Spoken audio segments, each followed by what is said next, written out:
Assalamualaikum warahmatullahi wabarakatuh.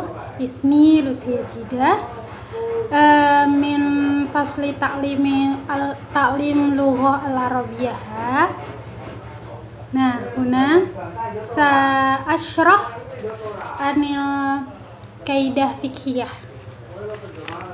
Nah, di sini pertama saya akan membahas tentang definisi dari kaidah fiqhiyah itu sendiri. Nah, kaidah fiqhiyah itu berkaitan dengan kaidah usuliyah. Nah, jika dikaitkan dengan kaidah usuliyah yang merupakan pedoman dalam menggali hukum Islam yang berasal dari sumbernya, yaitu sumbernya Al-Quran dan hadis.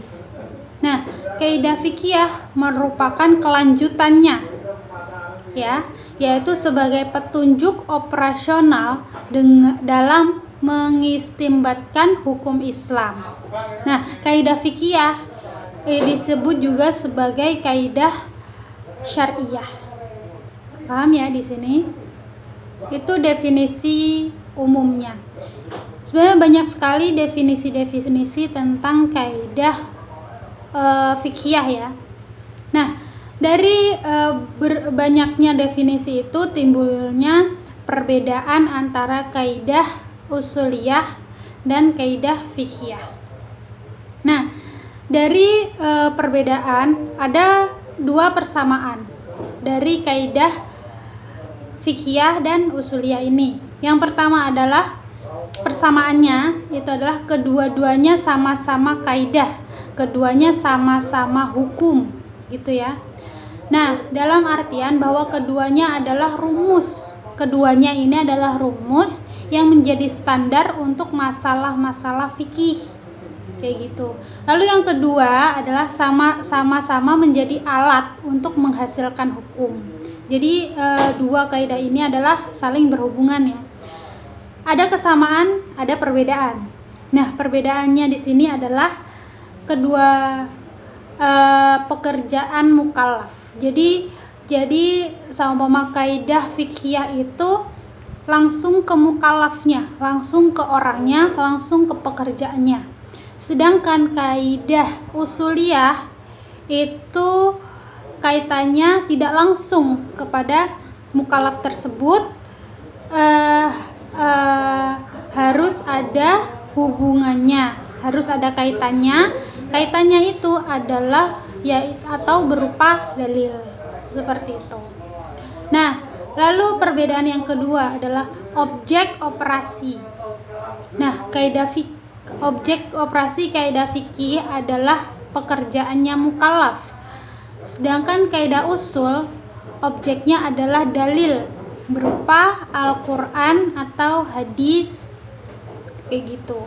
Jadi lebih ke, kalau kaidah usuliyah itu lebih ke pekerjaannya mukallaf, gitu ya. Sama contoh, orang sakit tapi ngotot ngeyel untuk puasa, lalu dokternya ini nggak ngebolehin. Nah, dokternya ini ngasih dalil ke pasien tersebut, dalilnya itu ini tentang ad-dararu la yazal. Jadi ini tentang bahaya. Orang sakit ini bahaya kalau puasa. Jadi nggak apa-apa kalau nggak puasa, kayak gitu. Langsung dihukumi nggak boleh puasa karena sakit, kayak gitu. Jadi kalau itu kaidah fikih. Kalau kaidah usuliyah itu lebih ke prosesnya, caranya, dalilnya itu diproses sama buah nih ya. Kalau kaidah fikih itu langsung ke buahnya. Nah, kalau kaidah usuliyah itu cara nanam buahnya, kayak gitu. Nah, lalu perbedaan yang ketiga itu adalah kaidah usul fiqh itu adalah alat para mujtahid dalam istinbat hukum.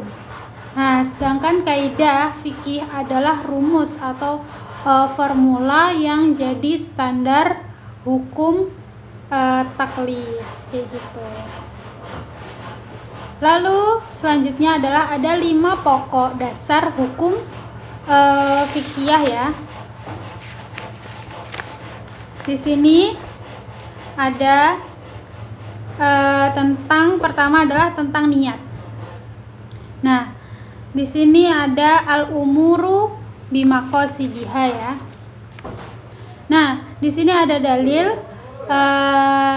innamal a'malu binniyat. Jadi semua pekerjaan, semua perkara itu tergantung pada niat. Kayak gitu ya. Lalu di sini ada keyakinan. Keyakinan al-yakinu la yazalul bisyak. Nah, di sini al-yakinu la yazalu bisyak ini perkaranya adalah tentang keyakinan atau keraguan. Nah, contohnya misalnya ada ibu-ibu lagi gendong anaknya. Ternyata anaknya ini pipis gitu kan di rok ibunya ini. Nah, lama-kelamaan kan kering. Nah, pas di rumah itu ibunya mau nyuci tapi pada bagian yang kena pipis itu tadi. Tapi ibunya ragu pada bagian mana nih, kanan atau kiri, bawah, kayak gitu. Jadi sebaiknya daripada ragu itu dicuci semuanya. Seperti itu. Nah, lalu dalam kondisi sulit itu dalilnya al-masyaqqatu tajlibut taisir. Nah, dalam kondisi sulit ini ada 7 hal atau 7 perkara. Yang pertama adalah bepergian.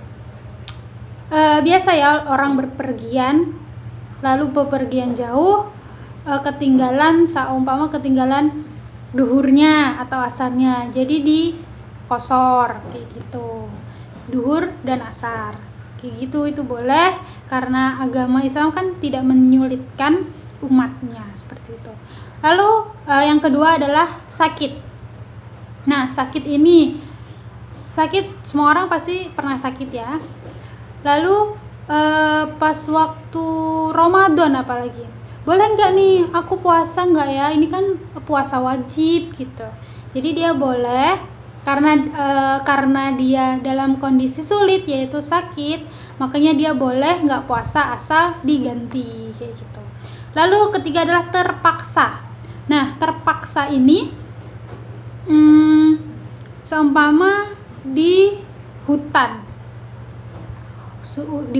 tersesat atau jatuh dari pesawat gitu kan ya, terdampar di hutan, gak ada makanan, gak ada orang, adanya 1 ekor babi itu aja, gak ada binatang yang halal lainnya, adanya yang haram babi itu aja.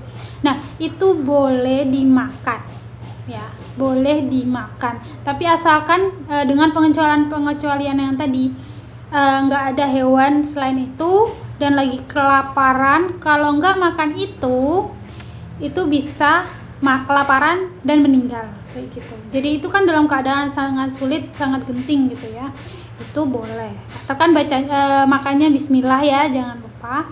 Lalu karena lupa orang, al-insanu makanu khotok wa nisyan. Nah, kita pasti pernah lupa gitu kan ya, pasti pernah lupa.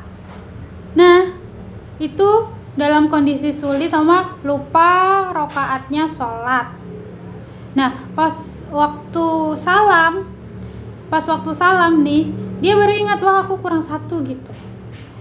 Dia boleh langsung berdiri, langsung sholat lagi 1 rakaat untuk menambahi sholatnya itu. Karena dia lupa, jadi diperbolehkan. Lalu ketidakmampuan, sama anak kecil nih, anak TK, nggak bisa puasa